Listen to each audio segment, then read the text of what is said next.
what's brave about sitting in front of a camera saying, I think the kind, benevolent government are actually out to get you? And that did get me worried in the early days. I thought, oh, golly, I better put an extra lock on the door. So, yeah, slidey bolt. But they know where I am. They can come and have a word with me if they want. They haven't yet, and hopefully they won't. Hopefully they won't.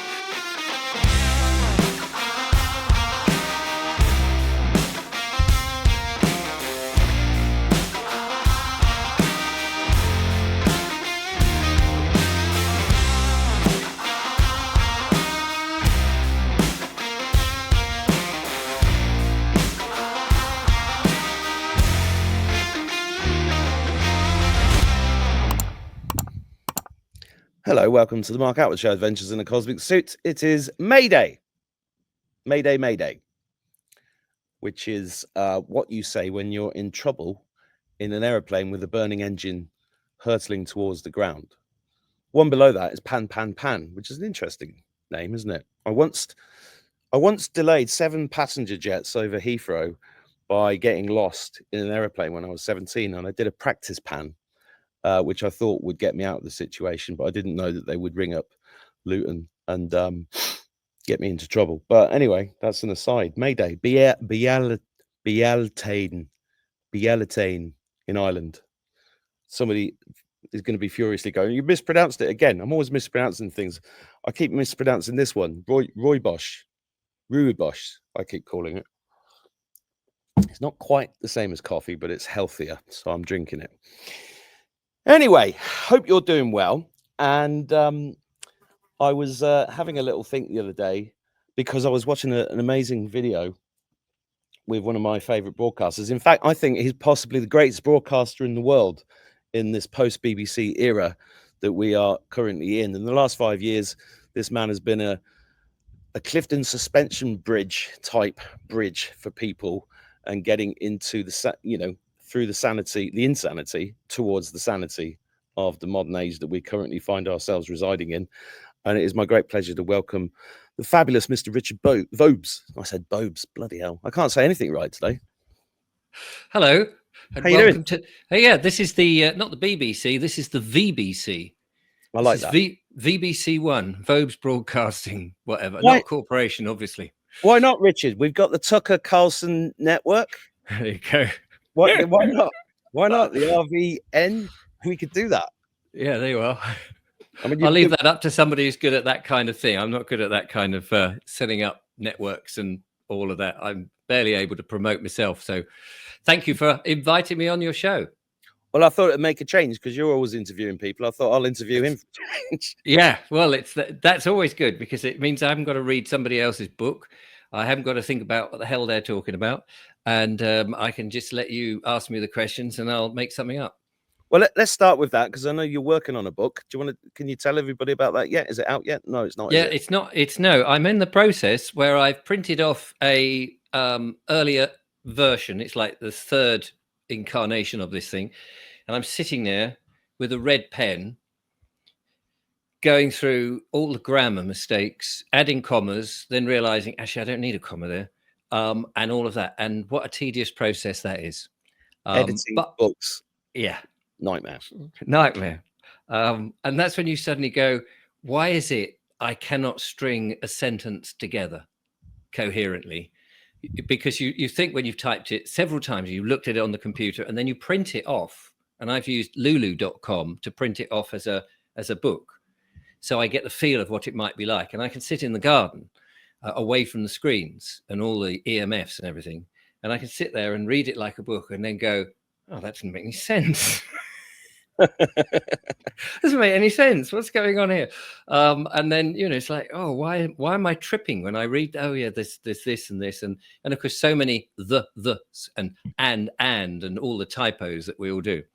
And I'm sure anybody who's written a book or a novel or something like that will know exactly what it's like. Well, you've done that, so you know. Oh, it's a night. That's the worst part of it. I haven't got the patience for it. That's the big problem. Well, I mean, and so many people say, Richard, I can edit the book for you, I'll proofread it, or I'll do all this. And then other people say, don't get other people to edit it because they'll change it from what you intended into you know, it'll be more their book. And they, yeah, but they might have more skills than I've got. So, are we allowed to know what it's called?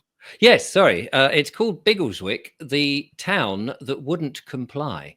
Ooh. And so the premise of the book, it's a novel. It came as a allegory originally about 18 months ago on the channel when I said one day there was this make-believe town called Biggleswick who decided that the council's net zero policies and all the shenanigans from government that were sort of being foisted on people was not really welcomed by the majority of the town people. And so they actually decided, you know what, we live here. We don't want 5G towers all over the place. We're not very keen to have fluoride in the water. We don't want 20-mile-an-hour speed limits. We don't want schools sexualizing children.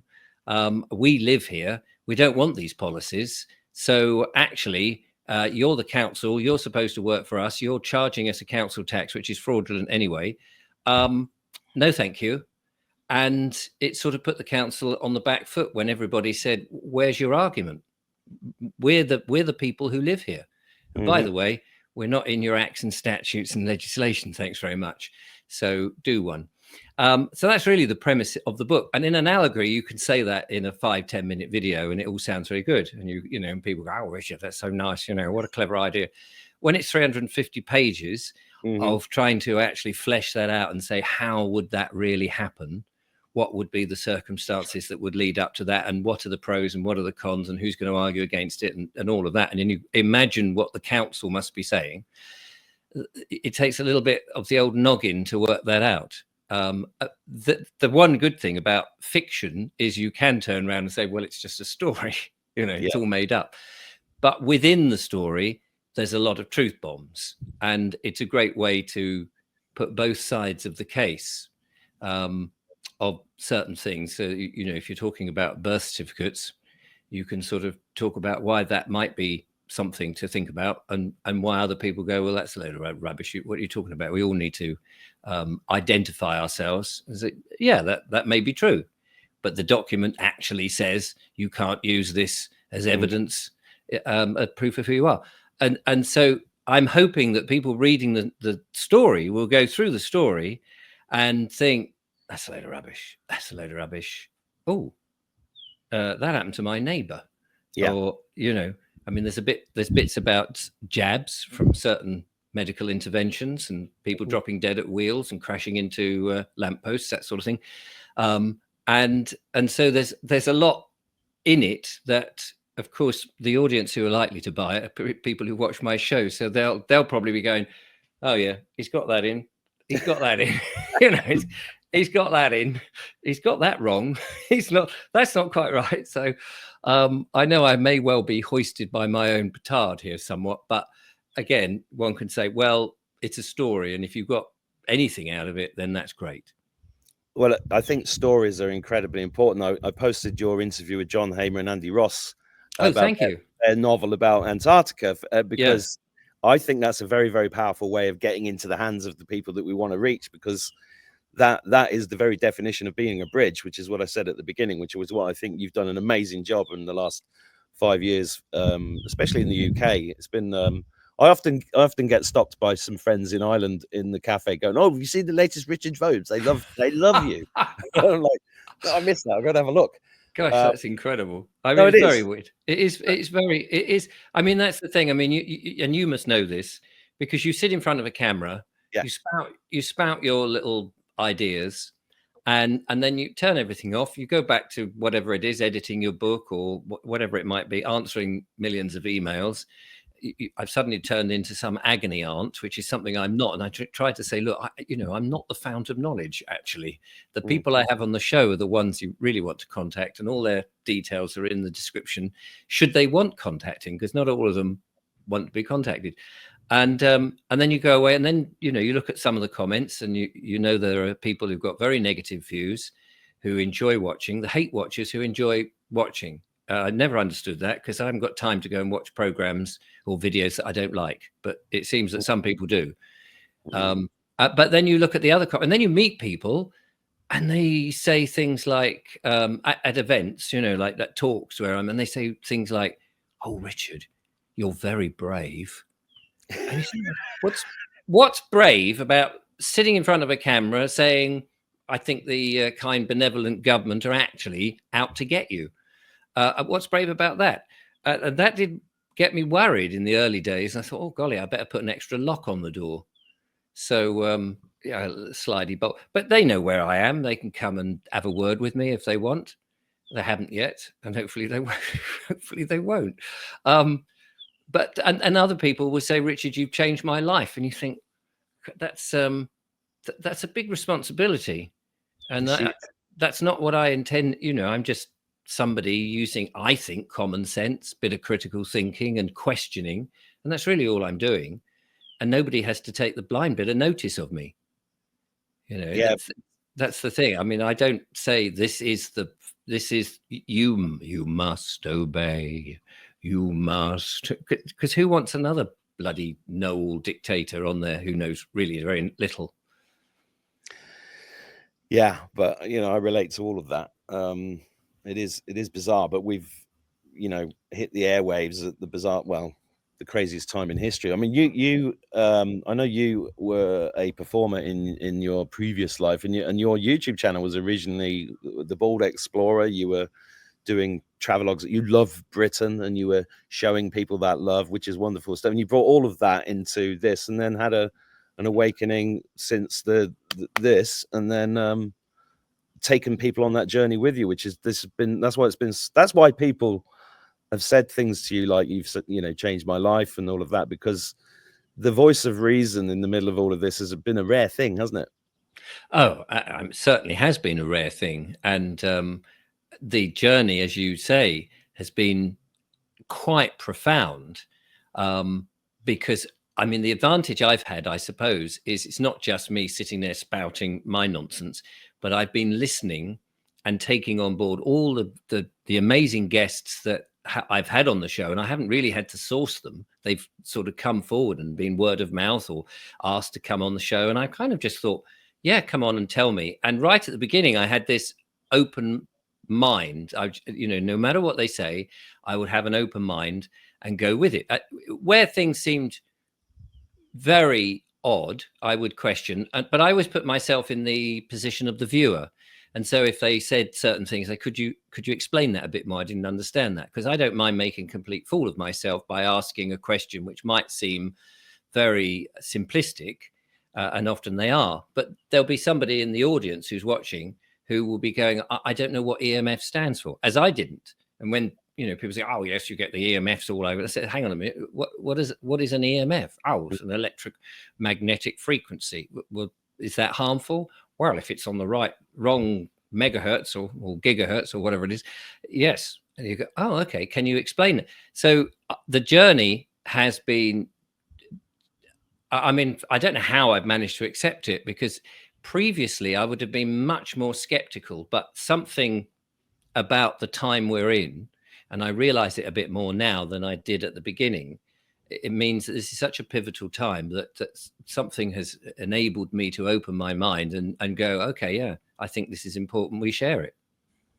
Well, that's been the beauty, is like people following that journey, and that's why you've been holding their hand. And I mean, there was that incident when you weren't very well and the bailiffs came. That was, I mean, that was like soap opera, but it was really important.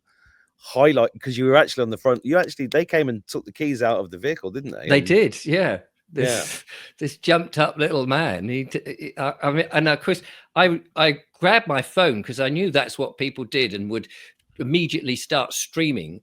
Only I'd set the streaming to unlisted, so I was and nobody could see it.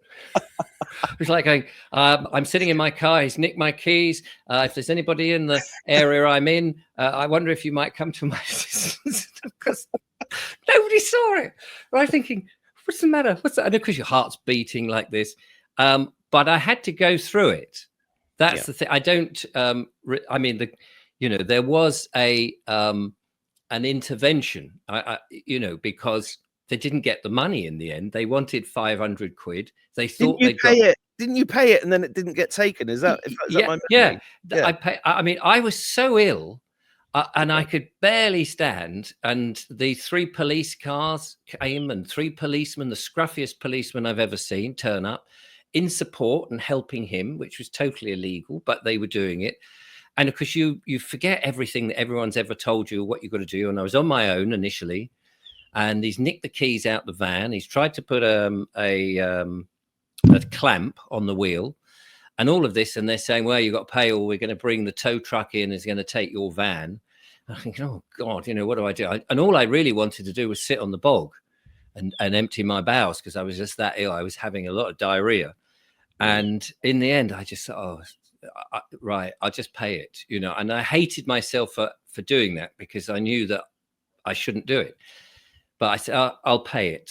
And as it happens, my phone was going through a problem where the screen every now and again would go green, and I couldn't access it. And they said, right, we'll give you a number. You ring this number, or you go on this webpage and you pay it. And I said, well, I can't do it that way, because my mobile phone won't let me access it. He said, I don't believe you. So I said, yeah, you try it. And he was going, oh, I can't.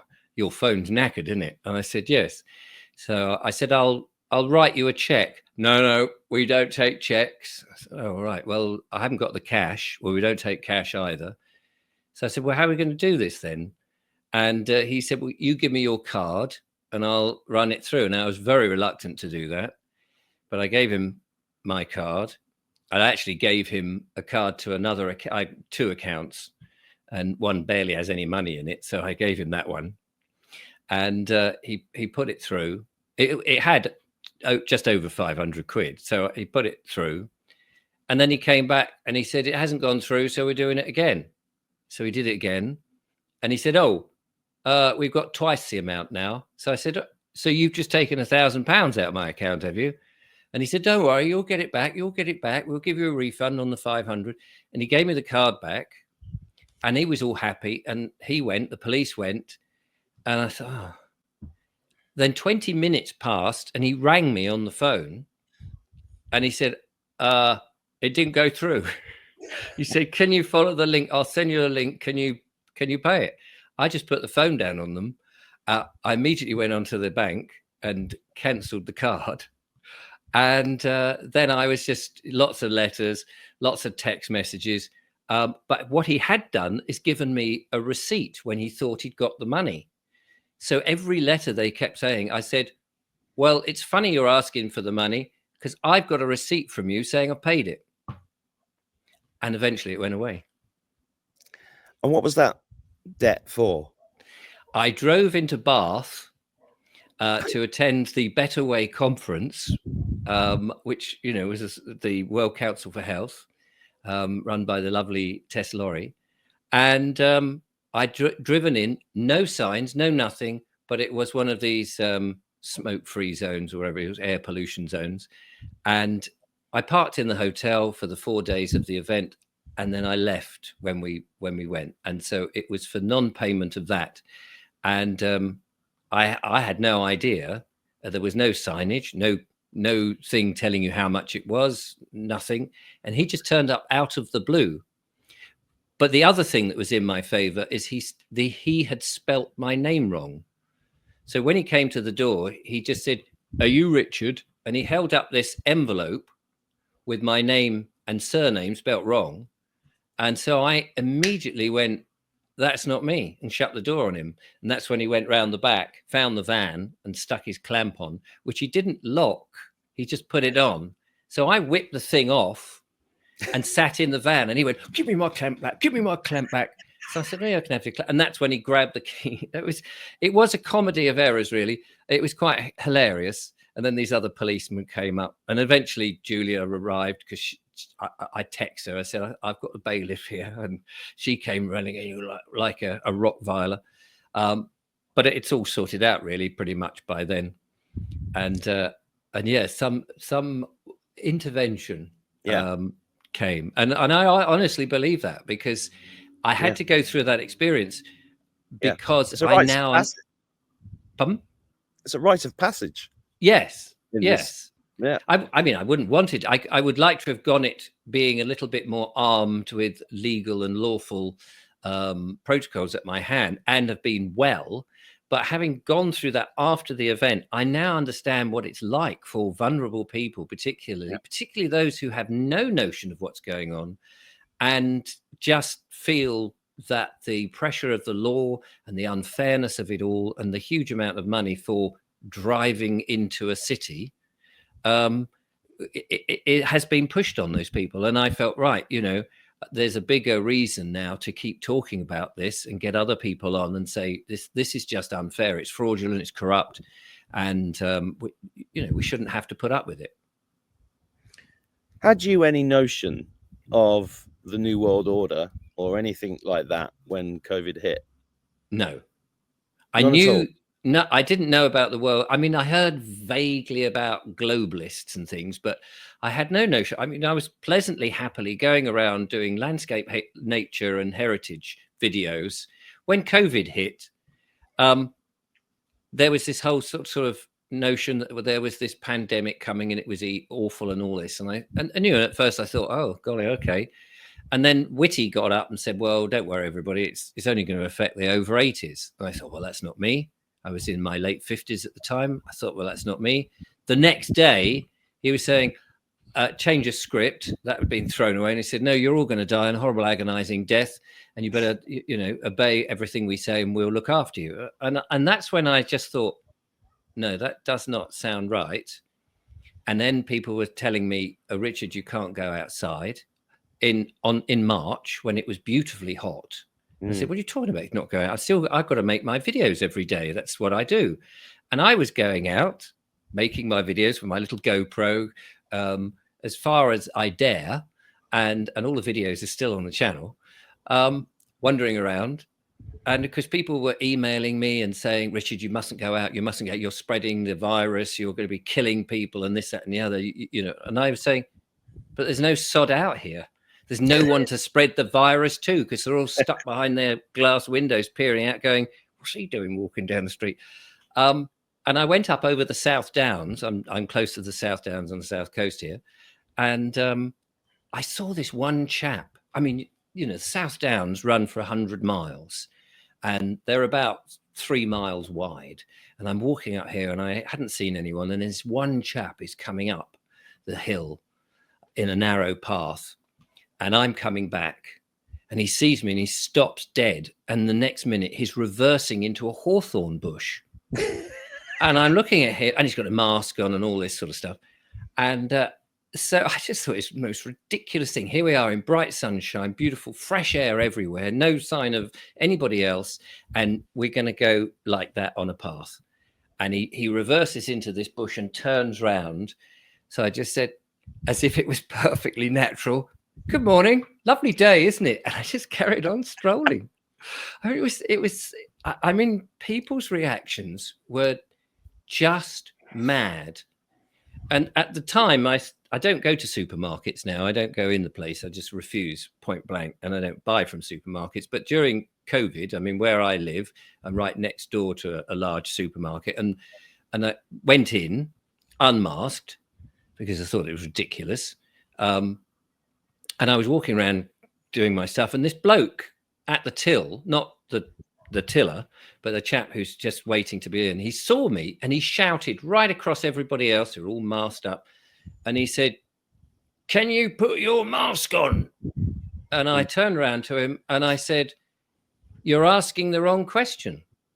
And he looked at me a bit miffed. I said, I can put it on. You mean, will I put it on? And no, I won't. Thank you very much.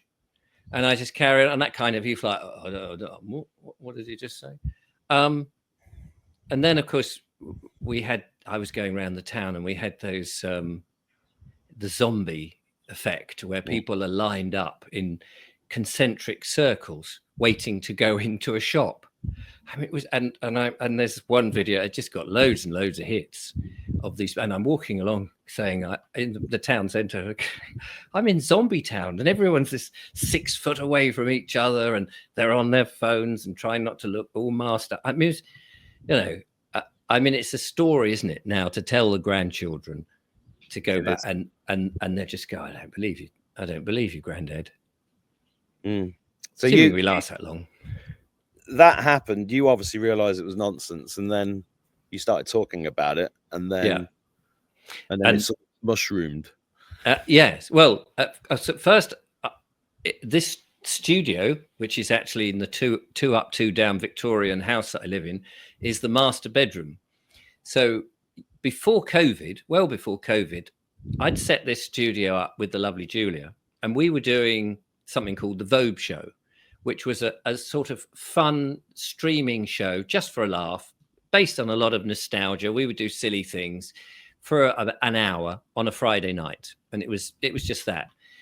We would do things like show us your knockers, and because it was an entertainment show, so we would say, show us your knockers. We would get people to take photographs of their door knockers. Yeah. And because we had a bit of a community, we would have to guess whose door knocker it was, because we had some posh people and some not so posh people. And so it was a fun show. But when COVID hit and we were all locked in, I said to Julia, I'm going to do the show every night, because why not? We're stuck in, everyone's stuck in, we'll give them some entertainment.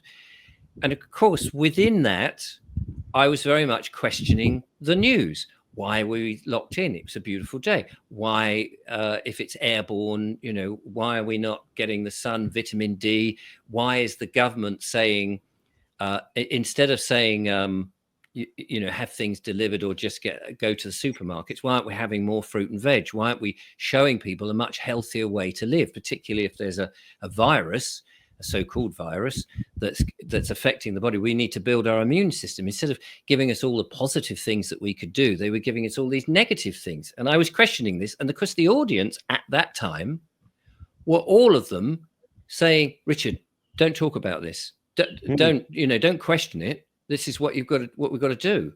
I said, and of course, that was really irate with me. And I would have little rants. And Julia was like, oh God, he's on one now. Which and some of these shows are still there on the channel, the Vogue Show, so people can go back and see. And then of course, when the vaccine came, and we all had to, it was like we were going to take the vaccine, and I was really questioning that. I was saying, this is ridiculous, because one of the things that happened during that time, my son Billy, my youngest son, had his girlfriend living in the house with him. So we were all over the place. And he worked at the NHS hospital in the town I'm in, on the reception of A&E. And he told me, because they were well into believing it all.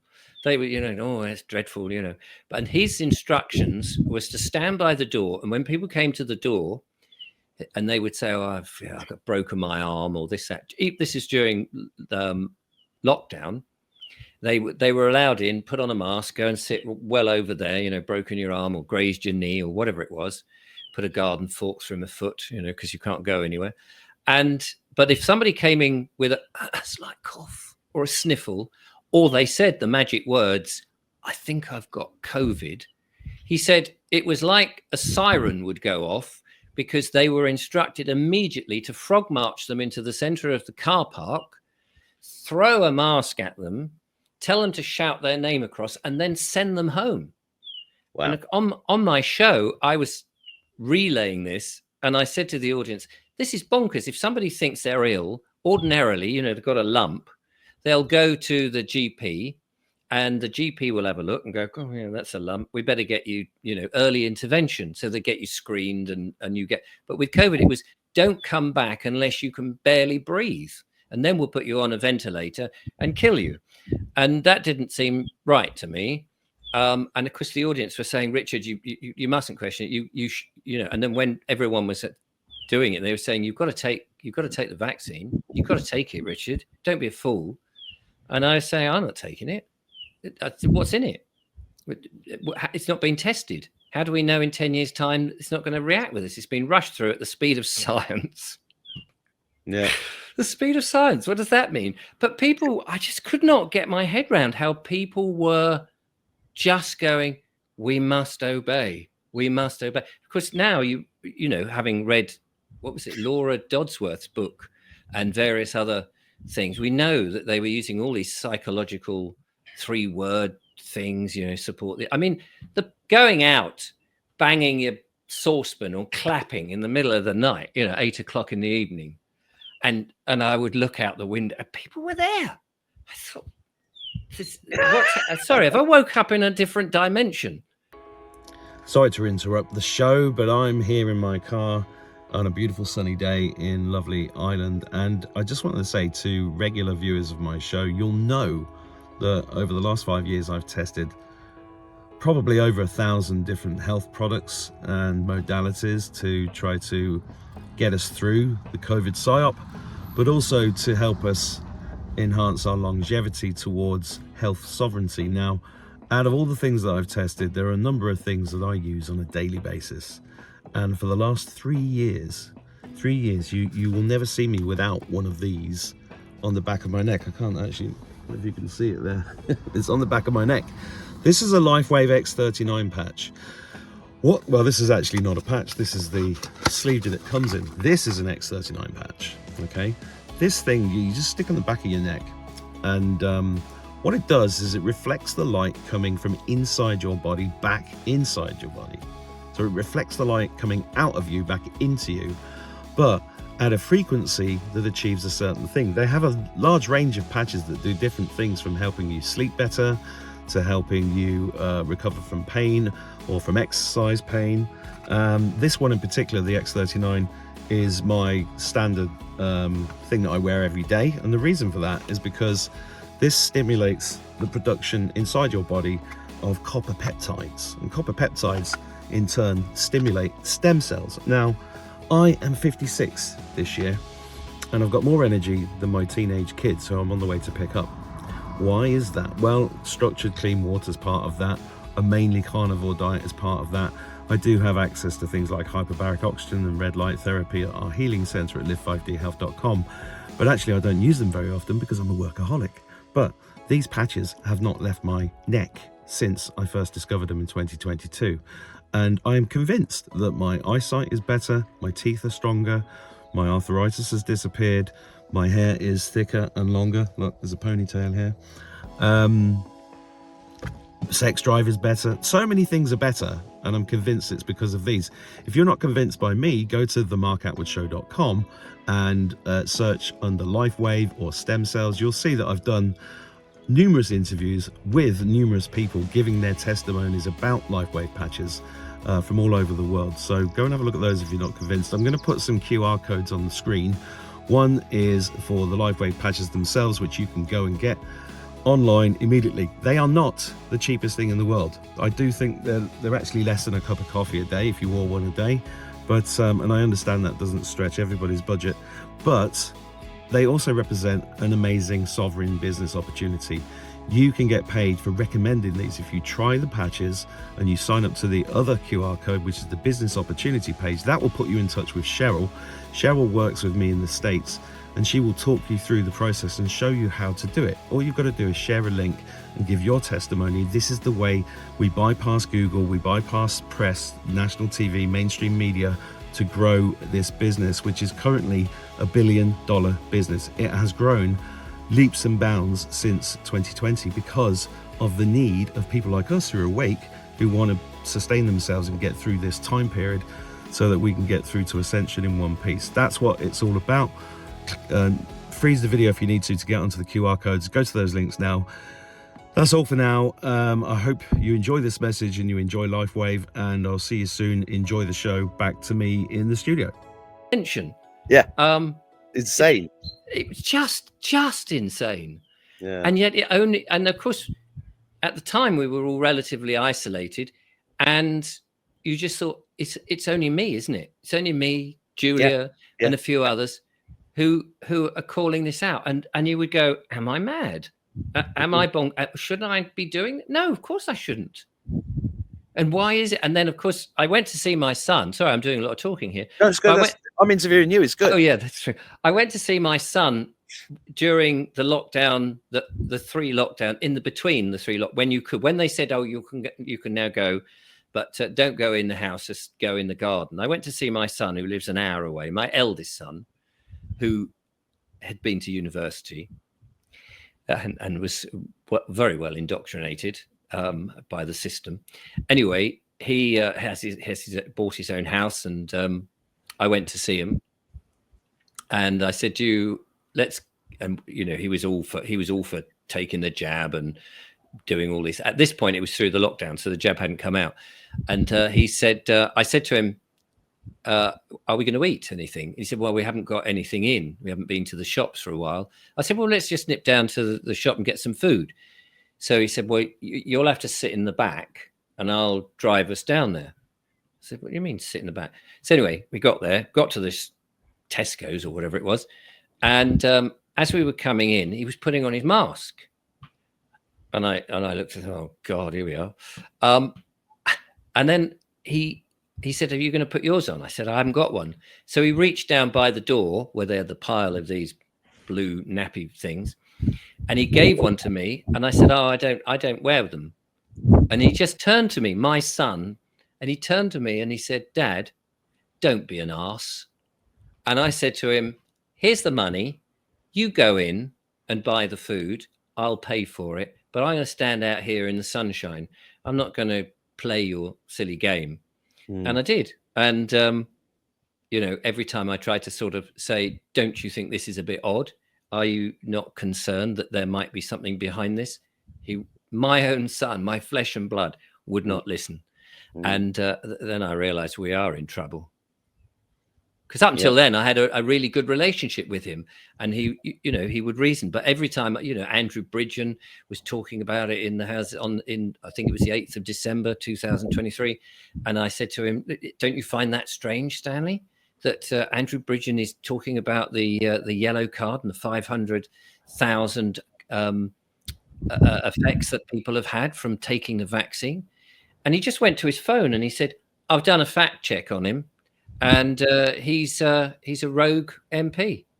I said, well, he's rogue against the other idiots. Yes, I get that, because he's trying to alert us to think maybe we should.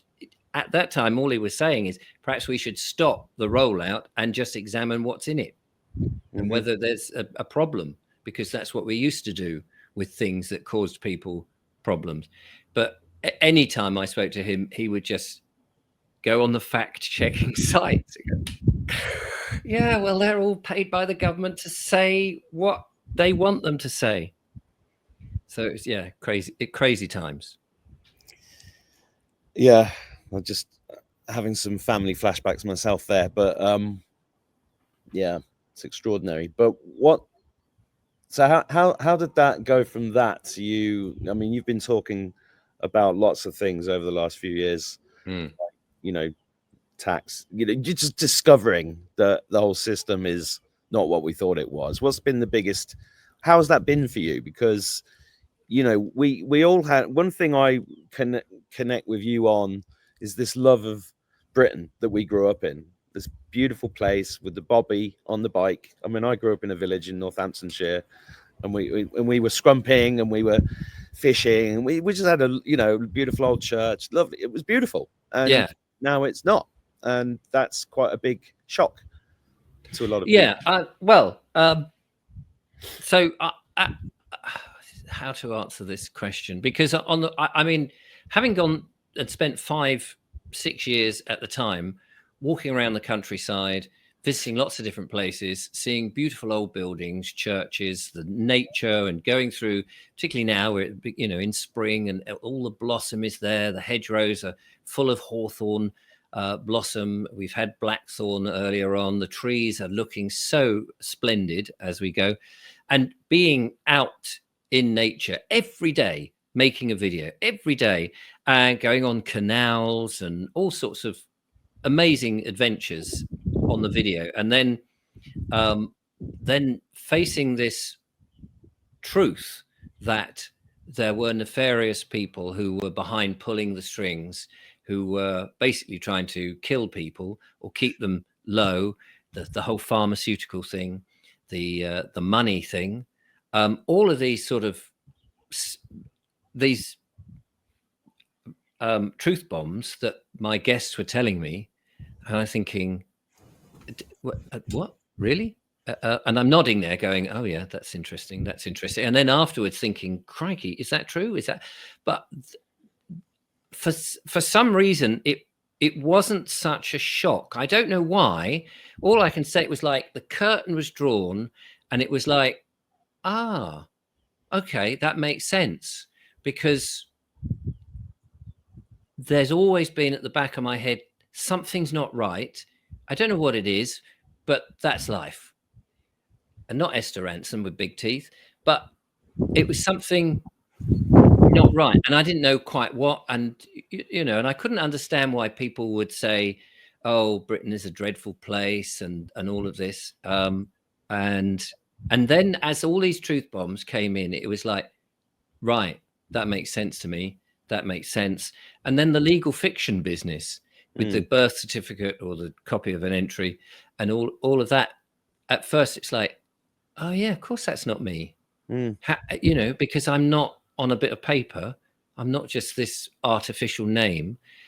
And I think one of the reason that really chimed with me, it was very easy for me to accept and understand, is because as an entertainer, I used to go out as the Great Ricardo. I'm the Great Ricardo. And I would juggle and unicycle and, you know, lie on a bed of nails and eat fire. And very often I would get booked as the Great Ricardo. That was just so I was using an assumed name, or a kind of a legal fiction. So when when this sort of stuff got revealed, and I thought, well, that makes sense to me. It's just it's kind of a stage name, really, because then you start to think, well, who are you? What are you? And I'd had asked those questions when I was in my teens, you know, who am I? What am I? And I'd gone into a bit of the old spiritual stuff, but not really fully found answers. And then going through this sort of really pushed me into thinking about this a lot more, about, well, what am I? What is my essence? What is the spark in me? And of course, this very much what's the word I'm looking for? I'm very much into it. It's not the right word I'm looking for, but anyway, it'll do. I'm very much into it now. It seems very important now more than ever for the people to realize actually who they are, what they are. And that, as you say, you know, we're in a meat suit, that the spirit or the soul, the essence of life. I mean, you know, I'm something, I'm a conscious something that's peering through eyes and have this amazing body that can never actually get to the thing that's there. And I did read a book by Paul Brunton years ago called The Quest for the Over Self. And there's a long passage about him saying how we can never actually get to anything. You know, you can hold a glass of water in your hand, but you're not really holding it. You're having to use agencies to do it. You're having to use your hand, and your hand is only using the sense of touch, and that is coming up to your brain. So it's not you holding it. You're holding it via something else, like some middleman. The you in you can never really reach it. And he goes on and on and on about this, and I remember being very impressed by it, and then eventually sort of concludes that we are it. That we're everything, and we're all interconnected and everything else. And of course, going through this whole process of the curtain being revealed in a much more dramatic way, what with COVID and vaccine and all these wonderful people, all of my past stuff, I realized, were jigsaw pieces along the way that suddenly made the bigger picture seem so blindingly obvious. And then feeling my way in trying to disseminate that so that the audience watching the videos don't think I'm a complete nut job, but that there is also them understanding the same. And whether they agree with me or not is kind of up to them. You know, it doesn't worry me if they don't. But I feel that if only we all knew who and what we were, that's it. You know, that's the answer of everything, because we really are everything. Yeah, absolutely. And there was a great monologue you did a few days ago, which was really positive and saying they've already lost. and very optimistic about the future. How did you, you know, when we've been through stuff like our own family, you know, disappointing us in a way. I mean, my own brother blocked me off Facebook in 2016, and I said, "Well, you can't block me. I'm your brother." He said, "I don't know what you're talking about."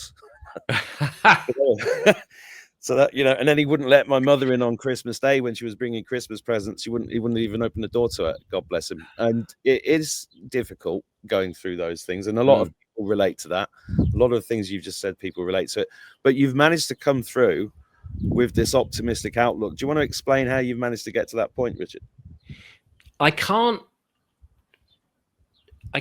I mean, it's a very difficult thing to explain convincingly, but I just have this feeling that it's all going to be okay. And I suppose part of that is the fact that when you know who and what you are, you realize you don't die. And so therefore they can destroy the body. And we all do that ourselves to a greater or lesser degree, whether we have 10 pints down the pub or smoke our cigarettes or smoke a pipe, which, by the way, the nicotine's very good for you, but we'll leave that. I've got a patch on here. Oh, there you go. There you go. And, you know, people generally don't look after, I say generally, they don't really realize just how incredible the body is and what it really does. And I'm only really beginning to understand more of that the heart isn't really pumping blood around. You know, there's so much amazing stuff to learn. But anyway, but when you realize you don't die and you're really part of everything, and that actually all this is theater. And so therefore, as much as we paint these dark forces or whatever we decide they might be called, they can't get to you unless you let them in. And that's why I feel, and of course, the other thing is that while you're learning all this stuff and disseminating it and putting it out on YouTube saying, oh my God, look at this, these people are doing this and we're all going to die a horrible agonizing death, that was getting views. And as soon as I started to realize, well, I don't want to frighten people anymore, because actually I don't think they are going to get to us. They can do various things, but ultimately they cannot get you. Ultimately they are weak, and you know, they're on a different sort of dimension because they're not creative. They don't have the magic that we have, but they can very cleverly make us feel we don't have any magic. They can make us feel, because we've given away our we've given away so much because they've been very clever. And so the positivity is that actually once you realize it's a game as well, once you kind of realize it's theater, it's like walking on the stage and playing a character in a Macbeth or whatever, and knowing, yeah, in the game I might get run through by a sword, but when I take the mask off or the costume off and I walk back, I'm still I'm me again, whatever that me, not this me, the inner me, that no one can reach that. And that's very powerful. And so that's why, and also I think the more people that realize that, it's game over for them. Yeah. Because, you know, ultimately they survive off our fear, and they're very good at that manipulation. But the more we concentrate, this is why in my monologues now, I've moved away from doing newsy stuff, and it's more psychological, spiritual awareness about who we are, mostly. Not so much in the guests, because the guests come on and do their thing, and I still learn from them. But I'm not really interested in the fear mongering. And of course, I've got no skin in the game anymore, because YouTube have demonetized me 6, 7, 8 months ago, and I still keep going. And I don't need the bums on seats, because those people, I believe, who need to see the videos will see them. Yeah. I don't need big numbers, and people will share, you know, the universe, the source, the creator, God, whatever one wants to call it, who really is there for all of us, will put those videos in front of the people who need it, if they just need the eyes to see it. 100%. And you've mentioned them and said that they're in a different dimension. Have you come to conclusions about who they are? Well, it's interesting that, because a lot of people will tell me about, the satanic practices and all of this kind of thing. And I don't actually I don't believe that there is a Satan. I think that all this ritual and stuff is part of the fear-mongering process for the recruits who do their work. I don't think, I just think that's all a load of nonsense, because to me, there's only one source, one God, one power, one energy, one whatever that we are part of. Just like there's one sea and raindrops, we're all made of water. If we're all raindrops, we're all made of water. There's only that. But that's not to say it can't be manipulated or have other chemicals in it, which changes the state of it. So I just think that they are, I mean, I don't spend too long thinking what they are, because I'm more interested in what we are. I don't think there's you see, it's like, if God exists, which he does, whatever you interpret God it to be, and he's everywhere, there is no space for anything else. And so therefore, and logic obviously is not a useful tool, because but it's the only tool we've kind of got for reasoning, I suppose. But you can see I'm struggling here to sort of identify all, because these are deep questions, aren't they? But if there is no outside so they are part of the thing, and a lot of it, I think, is us creating it, which is why we mustn't focus on it. And tomorrow, my video, I mean, I was thinking about this today. We went to the farm shop and we were driving up. It's an 8-mile journey. Supermarket's at the back of my house, but we go 8 miles to the farm shop to get grass-fed meat and good vegetables and raw milk. Yep. And we make that journey because I think it's important. But anyways, I was driving along. I was looking at the trees and the blossom, and I was thinking, this is such a beautiful earth, for the sake of whatever it is. Nature is so beautiful and so plentiful. And I said to Julia as we were driving along, there they are, spraying us left, right, and center, poisoning the water, poisoning the rain and everything. And yet nature is still blooming and blossoming and is escaping all that nonsense, at least at the moment. And I said, we need to concentrate on the magnificence, the beauty, the elegance. It's still there. It's only man and the big corporations, the sort of dead entities, that have destroyed this. And in another 100,000 years, they'll all be gone.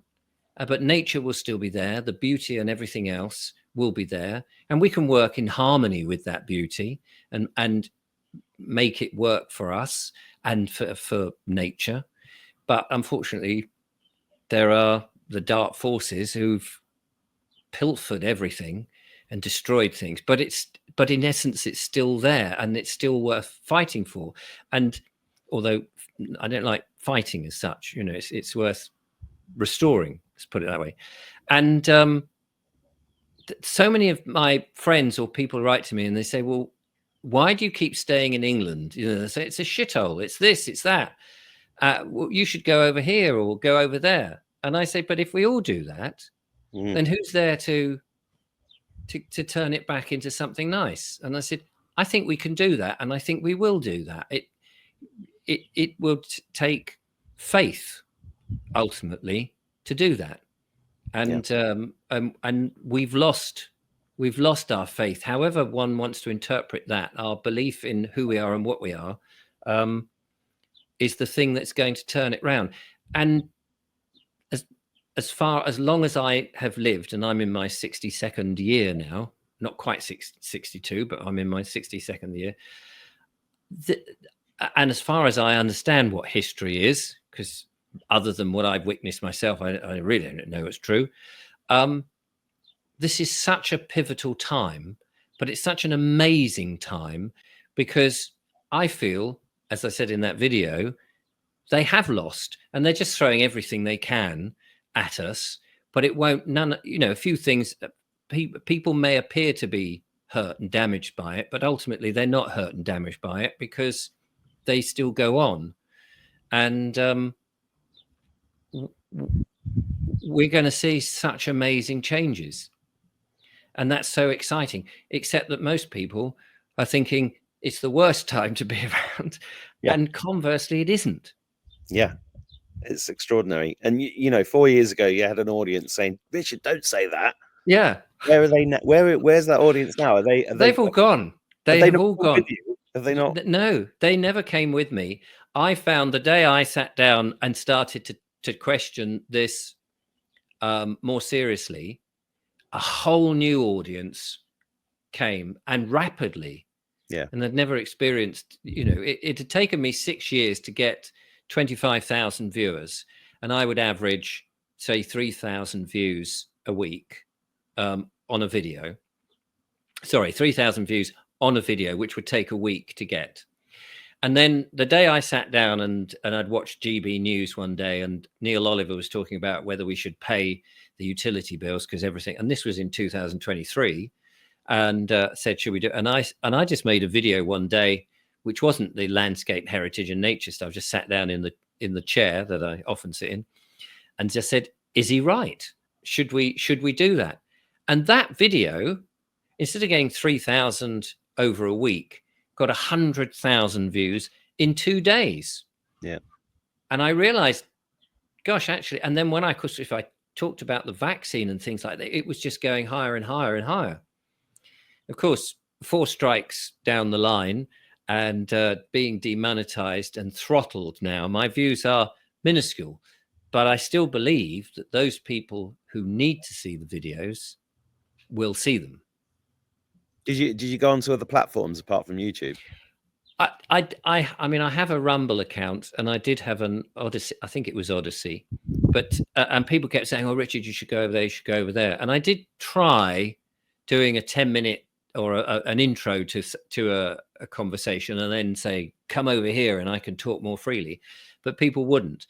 But I also was aware the people I wanted to get were those that were becoming disenfranchised with mainstream media, but weren't ready to watch stuff they're on YouTube, basically. Yeah, they're on YouTube, and they're beginning to question, but they had no one to question, and Russell Brand was too brash, and there's this affable bloke with a cravat and a waistcoat sitting there going, why is the kind, nice, benevolent government trying to kill us? Why is the NHS offering services which actually are detrimental to us?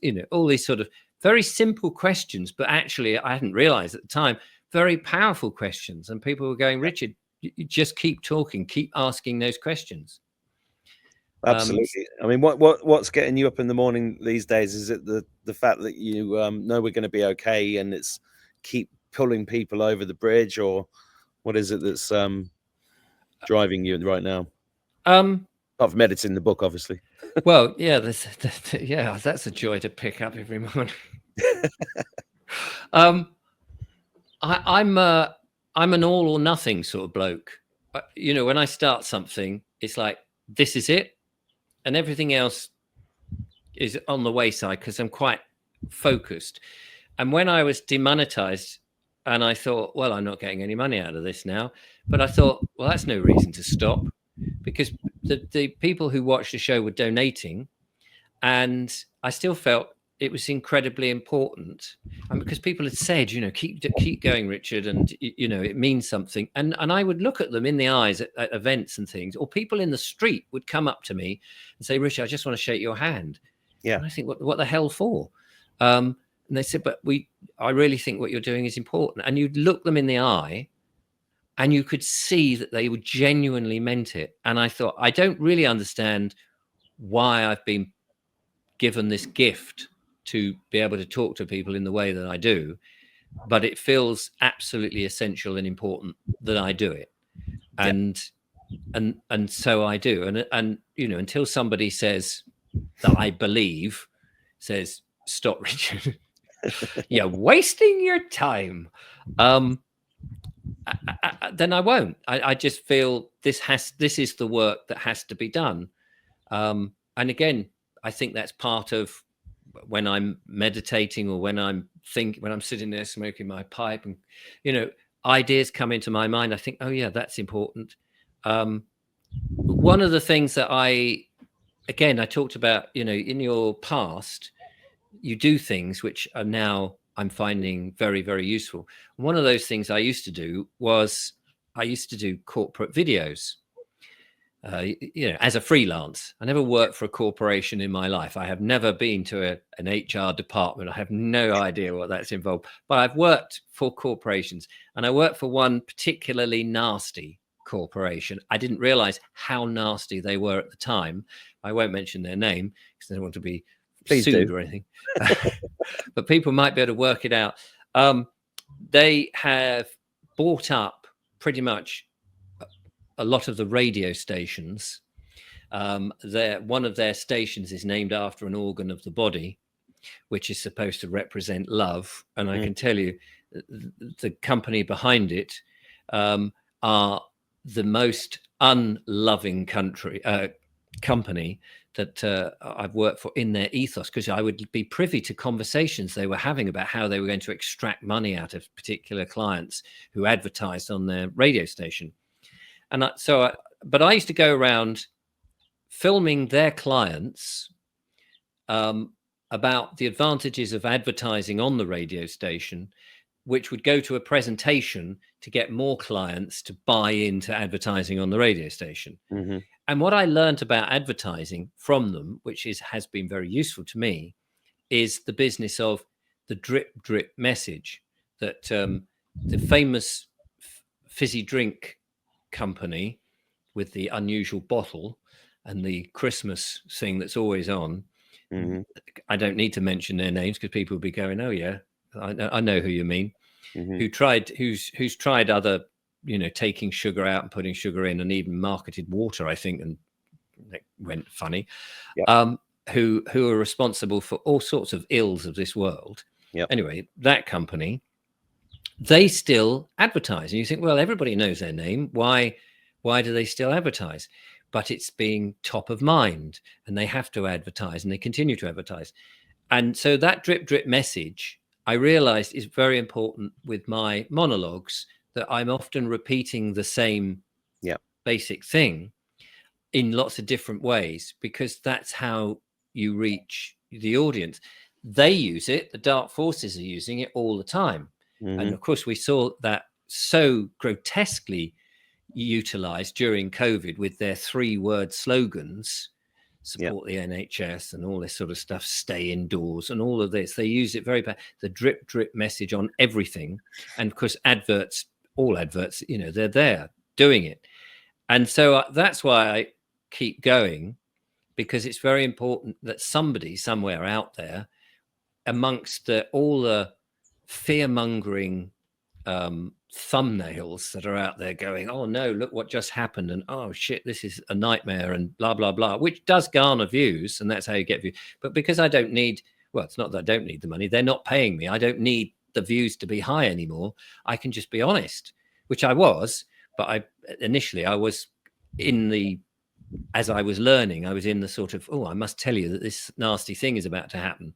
But now I'm sort of either laughing at it, or I'm much more talking about the psychological or the more spiritual things, and trying to help people to stay calm and know that actually it's all going to be okay. And all we need to do in many cases is step out of their jurisdiction and things like that. And, you know, surrender yourself to the only thing that is really true.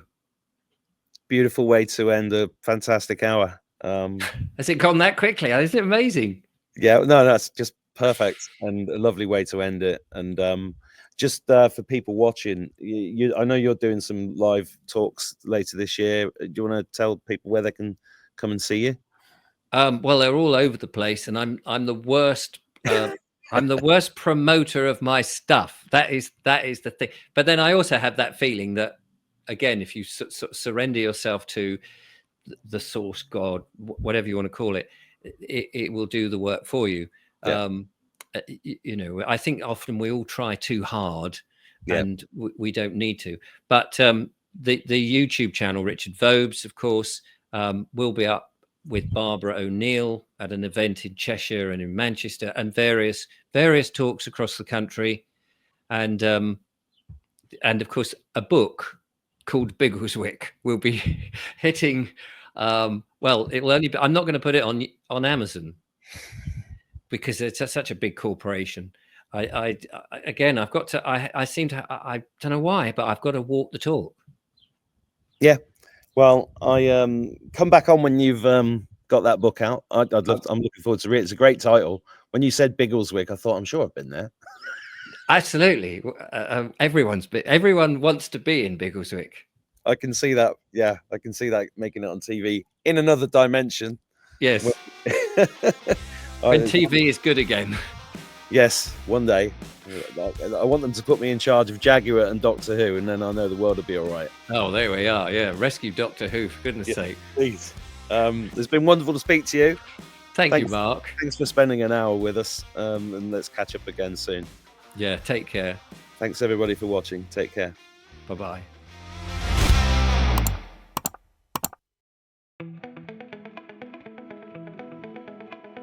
Are you looking for amazing retreats in Ireland?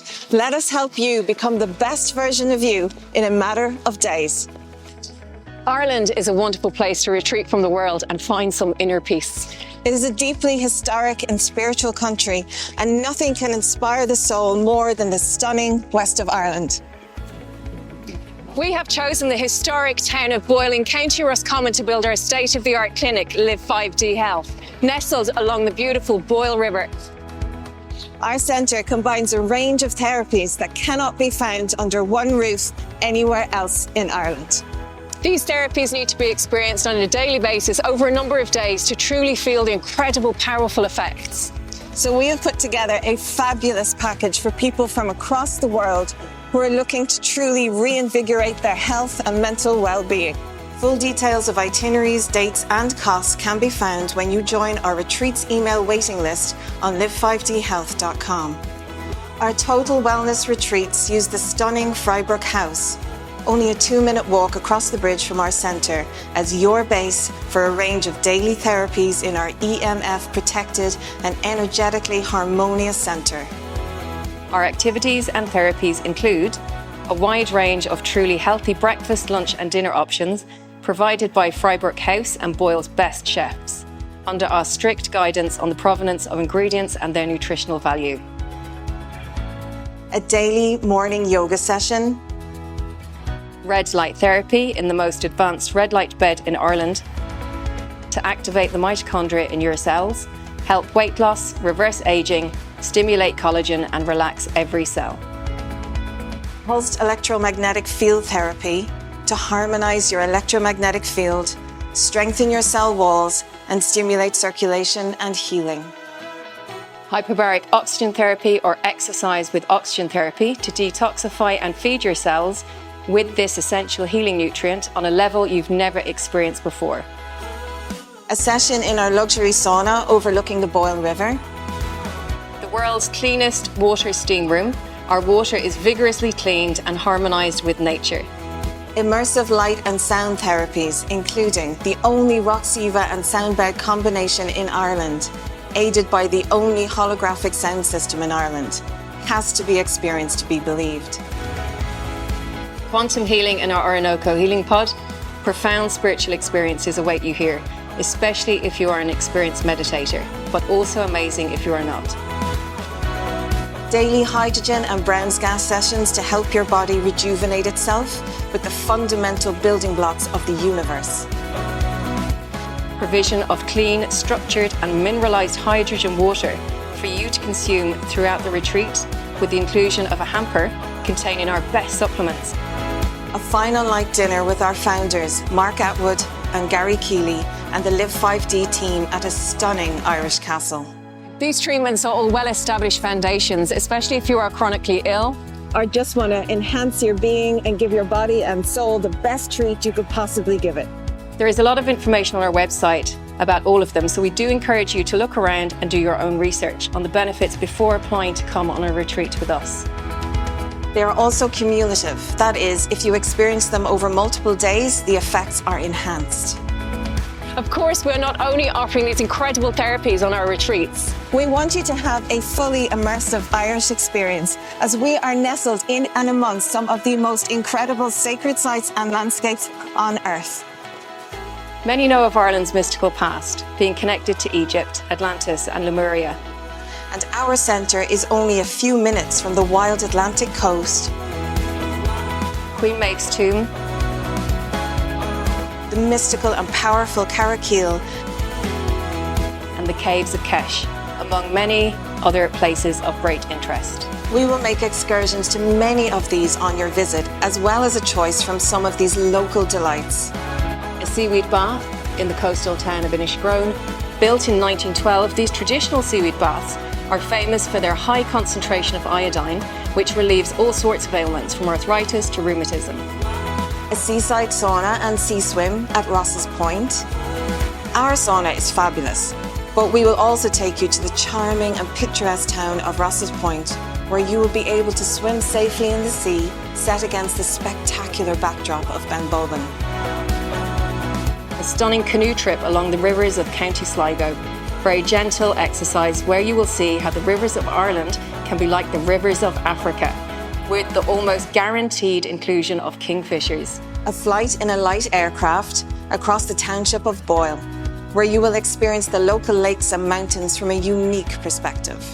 A boat tour of Lough Key, our local lake which features multiple islands, a castle in the lake frequented by W.B. Yeats, an alleged interdimensional portal, and many tales of UFO sightings. Trips to the local organic markets and farms, a traditional Irish music evening in a thatched pub, a lunch boat tour on the mighty River Shannon. Our retreats run throughout the seasons of the year and are strictly limited in numbers. So please fill out the form on live5dhealth.com today and get on the waiting list.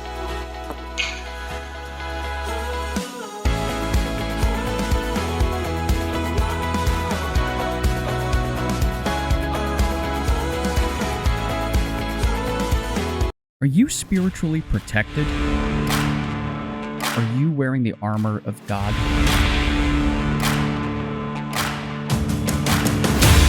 Are you prepared against the principalities of darkness that currently wreak havoc in our world? Spiritual warfare is a very real thing.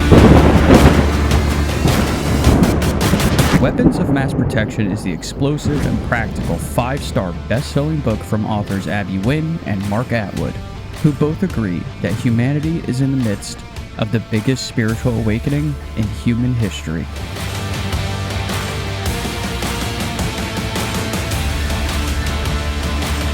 If you feel like things ain't what they seem, if you feel you are under attack, get your weapons ready now.